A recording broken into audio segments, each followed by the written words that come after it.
Hello and welcome to the DMV Roundtable podcast. I am your host, Jose Barreto, and I'm joined here today by Kam Eltejaye of the Delaria Properties Group. How are you, Kam? Yeah, glad to be here. Happy to be here. I'm Awesome. doing good, man. How you doing? I'm doing good. I'm glad that you made it to my podcast. I appreciate you taking my invite and saying okay and taking some time. I know you're busy, but I really wanted to do this one. I have a lot of people who want to do what you do. I know that is tough. I know you and I have had conversations over the years about how this job works. So before we get started, let's just tell me a little bit about the Delaria property so that people know what we're going to be talking about here today. Cool. The Delaria, it's a funny name. So I named the company after my daughter's name. One is named Ariana, the other one is named Delilah. So I kind of combined them two. It's called nice. Delaria. Delaria. So, yeah. That's awesome. Very creative. Yeah, I like it. Very it's cool. unique. Good to know what the name stands for. Exactly. A meaning is always better, right? Yeah, for sure.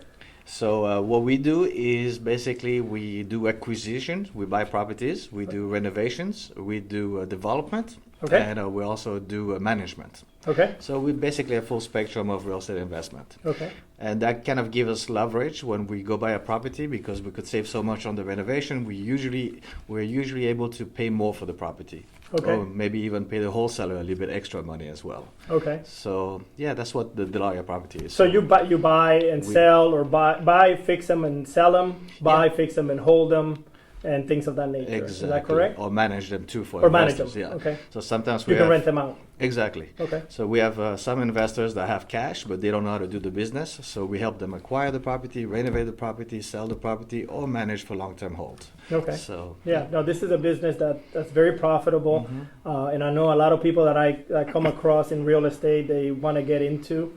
I talk to quite a number of people who say, I do have some cash, I want to get into it, but I just don't know how to start. It's scary. It is scary. When you don't know what you're doing, it's very scary. There's no question about it. I mean, it's scary, especially if you don't have anyone teaching you the ropes a little bit, at least on the very first deal.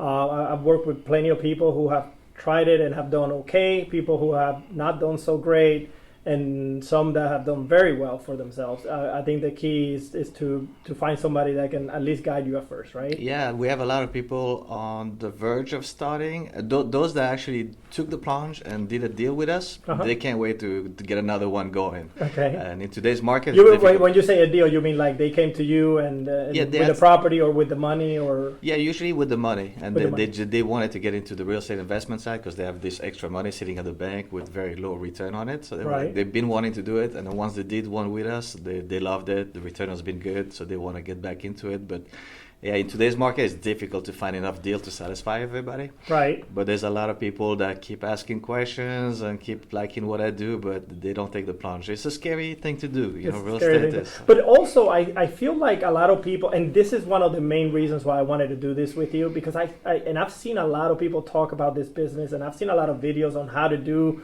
certain things, and they all come with you have to buy this first, or you have to do this first. There's not a lot of like real information out there. I think a lot of people think it's a secret that all these investors have among themselves and stuff like that. So I wanted to get some real good information out there for people who maybe want to start, and to say this is actually how you get started. So let's just tell me when you started to do this. Let's just start there. Oh boy. So the very first deal I did was probably back in 2003, 2004, I think. Okay. So I over had 15 years. Yeah.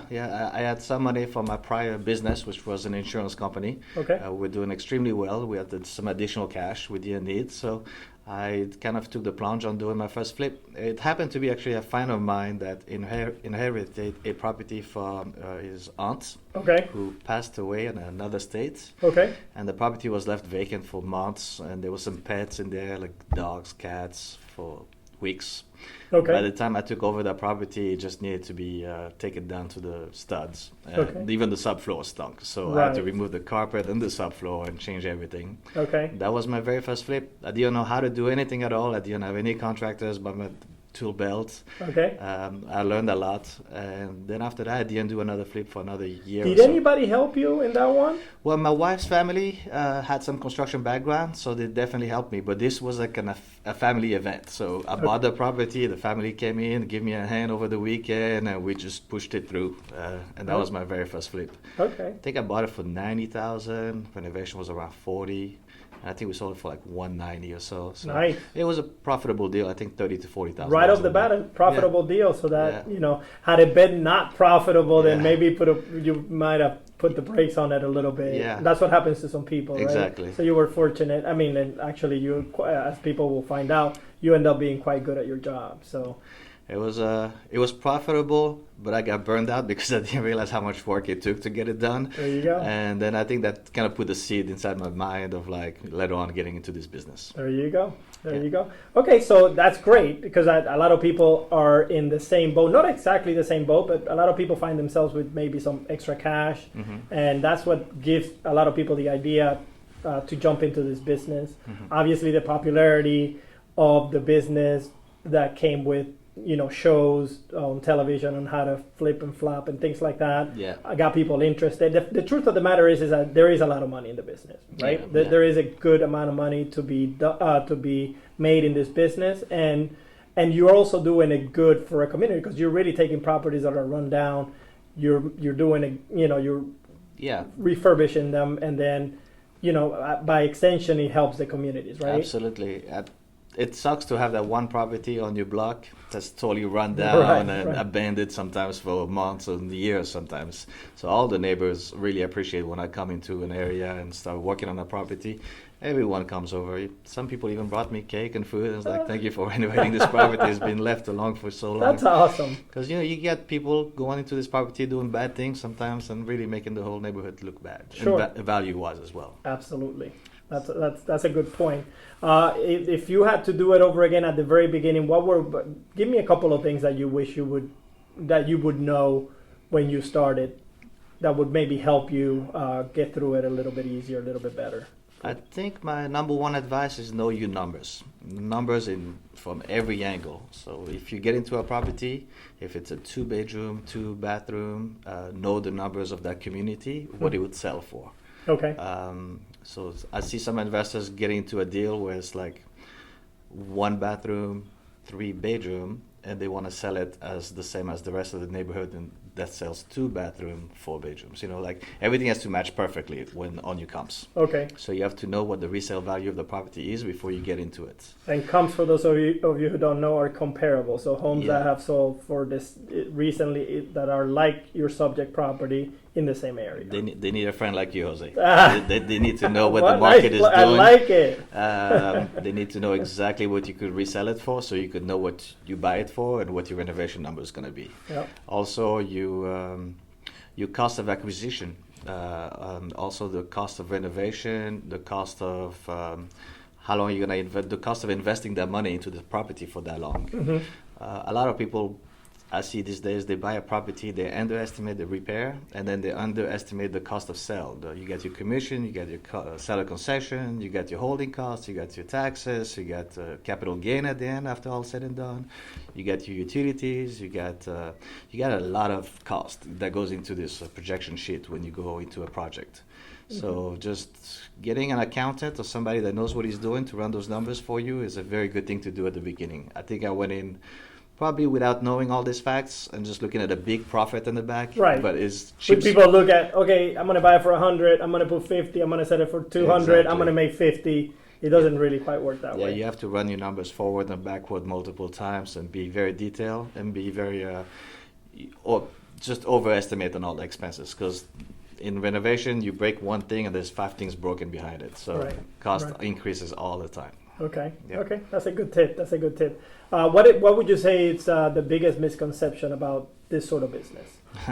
So I think to me it's basically these TV shows. It's so funny, like this couple walk into their renovation on the TV shows and they're like 75% done with the renovation, and the wife decides to open up the wall between the kitchen and the dining room. And the very next scene in the TV show is like you see contractors going to work, taking out the wall, and within 30 seconds the wall is open, the kitchen looks beautiful, and everything is open.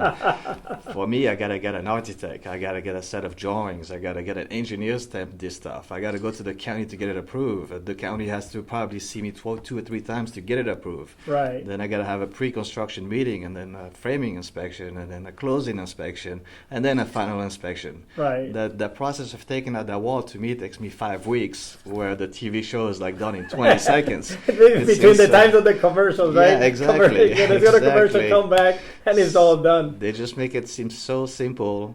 And I think a lot of time when they put the cost of what it costs to get stuff done, is, to me, sometimes just material almost, because it costs a lot in this area. Sure.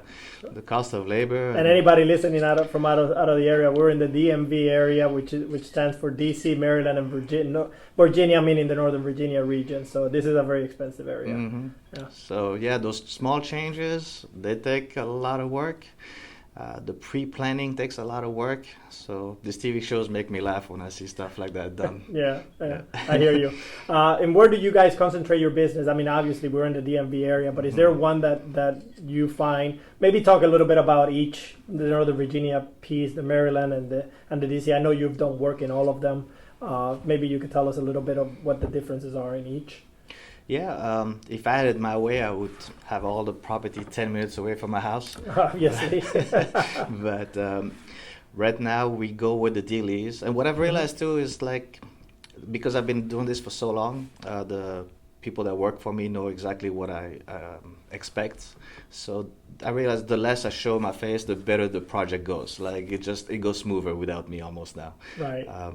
But we do, if it was like new development, new construction, we try to stay in Virginia. Okay. In Maryland, we found out cookie cutters, so just in and out of a project within 4 weeks, 5 weeks. Okay. And then in DC, we have you do a lot of single family homes in the PG County area, right? Yeah. There's a lot of opportunities there. For Washington, Clinton. Exactly, Bowie. All the way, okay. Waldorf. Yeah. So those are very good numbers. They're small deals. We're in and out within 5 weeks on the construction side of it. Right. Profit on those deals are anywhere between $30,000 to $50,000. Okay. We could turn them very quickly. We're familiar with the PG County permitting process. We're familiar with the inspectors. So we've been doing that for a while now. Okay. All right. And then in DC, you got your condo conversions, which take big time money. Okay. We do a few of those a year. So what's a condo conversion? Meaning you could take like a townhome and turn it into a couple of condos, or what are you looking at? So in the good area, you could buy a row house for maybe up to $1 million, and then you split them into 2 condos, 2 floors each. Okay. By adding a floor on top or excavating the basement to add another floor at the basement, and then you sell each one of those condo units for about $1 million. Okay. So renovation on those are about $600,000, $700,000. Okay. We could buy them anywhere between $700,000 to $900,000 for the structure. For the structure, and then the resale would be like 2.2, 2.1. Okay. Million. Okay. So there's a lot of work in there, but I mean, there's a good profit, but it comes with a lot of work, though. Yeah, like when you go into those projects, you basically burn the boat at the bridge. You know, you go where the market condition is a year from today. Luckily in DC, we've been super lucky. I think from last June to this June, the market went up 10%. Okay. But yeah, you're gonna be stuck in those for 9 to 12 months. 9 to 12 months. Okay, so you're there a year. You know, you got to plan for a year. Yes. Say I'm gonna be here a year. Yeah. Okay. All right. It makes sense. It's a different market than Virginia and I know that even though the 3 of them are so close together, I know they're very different. Yeah. So that's good for people to know, especially our local people, our local wannabe investors who are thinking about getting in the business. That's good for them to know. It's good for any new investor. The best thing to do is to study your area, to find out exactly what property resell in that area, and then focus on marketing in that specific area. So when you do get a phone call from a potential seller, you know exactly what you have to buy it for, what you could sell it for, and what you could wholesale it for. Right. And for anybody that wants to get into this real estate, I would advise them to do wholesaling first. So get properties under contract and then find someone like me to buy it from them, and they could make a quick $10,000 to $20,000 cash. Okay. And that way they can start building up some cash to have enough money to do their first flip. So if somebody knows of a property that could qualify, the numbers qualified,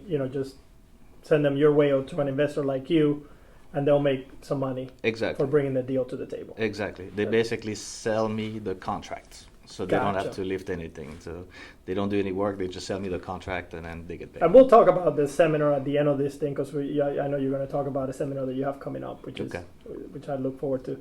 What are you working on right now? Is there a property? I know that I think off camera we were talking about that Alexandria. Yeah. I actually brought some numbers here with me so I could share with you. Yes, that's excellent. So we have one big deal in DC we're trying to close on. We have 3 deals in Maryland, and then we have 1 deal in Virginia. Okay. So overall 4 deals. We just closed one here in Washington DC, Northwest, that we bought for $475. Okay. The renovation was $175,000. Okay. But we were able to sell it for about $900,000. Okay. So the profit on that specific deal was about $165,000. Okay. And it took us about, say, like 6 months to get it done. 6 months. From beginning to end. From beginning to end. Yeah. Okay.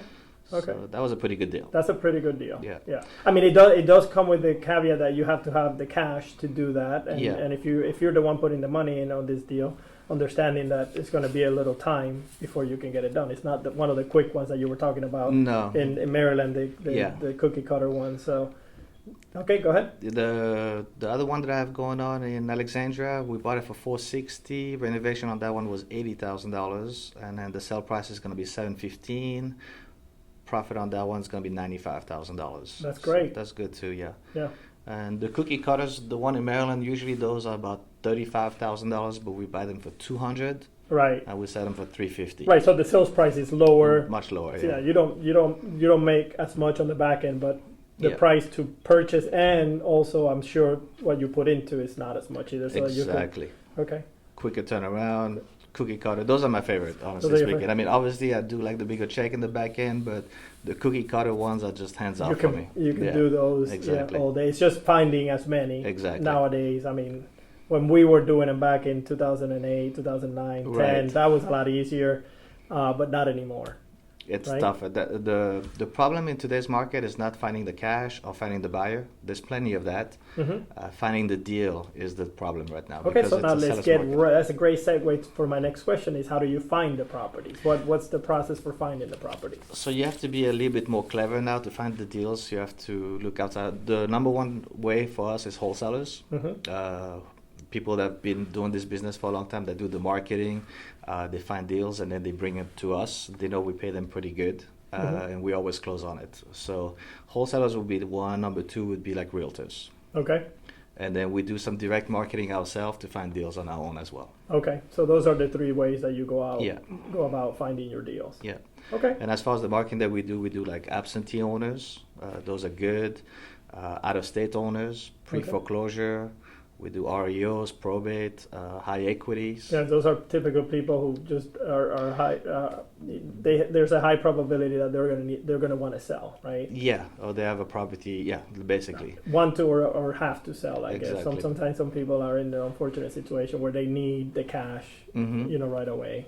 Yeah, you have to look at like with COVID-19. I think the divorce rate went higher, so those are good potential. With COVID-19, you also have renters that didn't pay their rent on time, so those are good out-of-state owners. So you have to think outside the box all the time, Okay. Okay. Let's move on to financing the deal.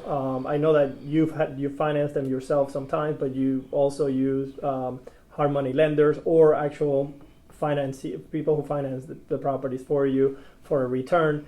I mean, people who are listening may not want to get into the business as actually doing the work, but they may have the money and say, you know what, I want to invest in that kind of business. So, how do you go about financing your deals? Well, to take it back, when I first started, I used hard money lenders. That was the way that I financed my deals, so I could do multiple deals at the same time. Then later on, as I did a few deals, I videotaped everything all the time, so I have a lot of videos on YouTube. A few investors seen my work. They really liked what I did, so they kind of approached me. They were like, I want to invest on your deals. So then I went private funding. And then today we have a facility line set up for about $15 million where we can move properties in and out all the time. That's my situation now. But at the beginning, you have to go with a hard money lender to be able to do like one or two if you want to do it full time. Right. If you just want to do it once in a while, you can get an equity line against your property or get some family members' money to do one. Right. But that's high risk business if you don't know what you're doing. So you have to Correct. be careful. Right. Yeah. Right. So let's say you have some money, but you don't have all of it. Let's take the math and say 200,000 for a house, and you need 100 to repair it. 300 grand, you don't have the 300, but you do have like 50. You can get a hard money lender to come in and give you the rest. Yeah, right now is the cheapest money I've seen since I've been in the business, like 15 years. I've never seen money flowing so easily. I think hard money lenders give you almost 90% loan to value. So that's incredible. So you have to bring very little out of your pocket. Right. They also have like 7% for 7 months. So that's super nice. When I was first started, it was like 16, 18%. It was crazy. So now it's 7% for 7 months. 7% for 7 months. Yeah, wow. with 90% loan to value. So okay. Nice. Excellent. Yeah, it's a good time to get into it. Okay. All right. The only thing people have to do is they have to do the work to find the deal. Work to find a deal. Yeah. It sounds like you've said that now a couple of times. Yeah. It sounds like right now that's the toughest. That's the biggest challenge for you. Is that right? Exactly. Okay. All right. That's good to know. Managing the projects.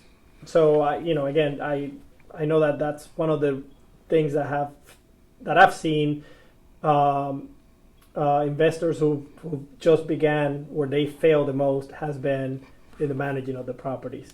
That's been the biggest issue that I've seen, where they have the money, they find the property, but then it's handling, when it comes to handling the project and managing contractors, that's where a lot of them run into problems. Tell me about that. I've been on all sides of this. So at the beginning, I wanted to be... Which is great, why I wanted you to talk, because you are actually also a contractor. You have done work for others as well. So go ahead. At the beginning, I hired subcontractors to do my renovations. So I was in the mix of everything. I had to hire every subcontractor for every trade, and I had to manage them and schedule them. And, it becomes a nightmare because you can't leave the job place to go do other stuff. You can't grow. Right. So I did that for a year or two, and then I got fed up with it. So then I hired a GC, a general contractor. I must have gone through 100 GC to find 2 good ones. And once you find a good general contractor, you treat them like gold because you want to hold on to them. They don't come too often. So then I went to the GC path, and then I kind of looked at my book, how much I'm paying for GCs. They take money, and they live a pretty good life too themselves. So then I opened up my own construction company. I got my license, built a grade, and I hired some JCs to come and work for my company. So the pay was a lot less than what I was paying them as a subcontractor. Okay. And so now I have some contractors working for me directly under my company, and that saves me money, and that allows me to pay more for the property and pay more for the wholesalers now. Okay. So I've been on all aspects of it, but as a liability point of view, if you buy material or tell a subcontractor how to do his job, you're basically liable if something bad happens to any of them. Okay. But if you hire a general contractor, you don't tell him how to do his job, then you're safe as the investor or the owner of the property because they have to have insurance. They have to have insurance. And then in my stage where I had my own construction company, then I take full responsibility, but I pay less. So yeah, I would say to hire a good JC at the beginning if you're just starting. Right. But you have to be able to be ready to pay for it as well. Be ready to pay for it, and even still, I would say still be on top of them. Be on top of them. Because even if they come highly recommended, I would always say be on top of them. I've seen top contractors, also, if you're not on top of them, stray. So it's a baby step. You have to go baby step with these contractors. You have to do a few flips with them in order to be on the same page. Right. At the beginning, if you're hands off, you're not gonna get the same finished product that you would wish that you did. Okay. Yeah. All right. Very good. So if somebody wanted to get with you and invest, with you and get into the business and maybe get some advice from you, can they do that? Yeah, absolutely. So I offer a different structure for different people. The one that do want to get into real estate, they don't know how to. Like at the very beginning, like if you don't have too much money to invest, but you're trying to wholesale a few deals to make some money before investing. Right. What I offer is people, if you come and join my team to find deals, I give them the scripts, I give them the leads, I give them a media room for them to do a nice media marketing campaign with like pictures in the background on a green screen that they can take and put it on social media and market for potential sellers. And this business is basically all about who you know. So this is the wholesaling piece of the business. Yeah, it's like wholesaling. Okay. But wholesaling, the way that people have been doing it is just putting yellow bandit signs on posts. That doesn't work anymore. Even the postcards, they don't work that much anymore. You have to go social media, and you have to do it very nice and diligently.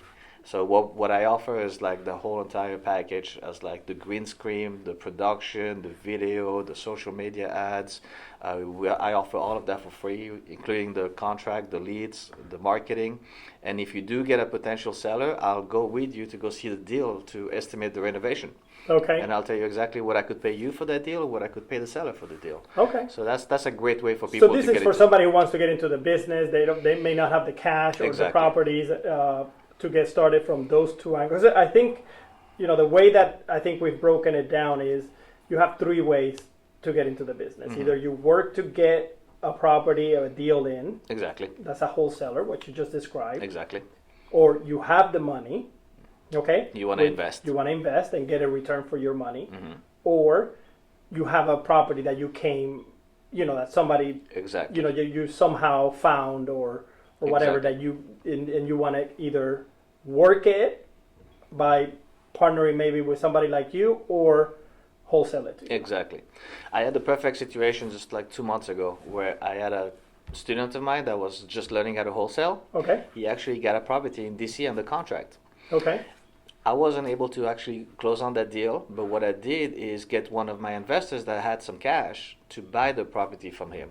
So he got paid $20,000 just for providing the deal over to my investor. Okay. Then I came in and I renovated the property for my investor, and he made $45,000 in the back end when we sold the property. The investor did. The investor did. Okay. So like everybody won. Okay. And I had enough construction crew to actually do the job for him. Okay. So that's a win-win-win. Yeah, because I listed the property as a realtor and actually sold it. So win-win-win-win. Exactly.